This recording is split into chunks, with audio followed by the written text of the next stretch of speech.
Well, welcome back to Roy on Rescue. I just had a question come in. I thought this was a very good question. I haven't been asked this a long time. And the question was, what do I do if I have someone who's in a wheelchair and they go unresponsive or need to have CPR done to them? I think this is a fantastic question, so I didn't want to delay. I have a few minutes before my next appointment, and I wanted to make sure to get this in.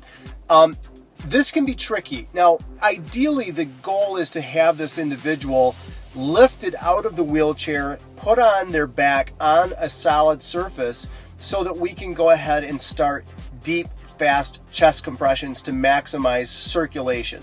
However, what if you're alone? What if you're a smaller individual and the patient who's in a wheelchair is a larger patient and you don't feel like you can lift them? They're too heavy. It's awkward. You're afraid that they're going to get hurt. This is where it gets a little more complicated. And it also can get a little bit MacGyverish, so I want to be careful not to get too crazy here, but this is one idea. If you can't have a second person give you help to get the individual out of the wheelchair, laid on the floor so that you can do chest compressions, what about this as an idea?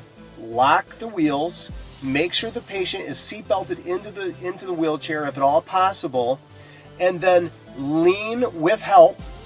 Lean the wheelchair all the way back so that the patient is sitting almost like in an astronaut type position with legs up and their back would be more on the ground now.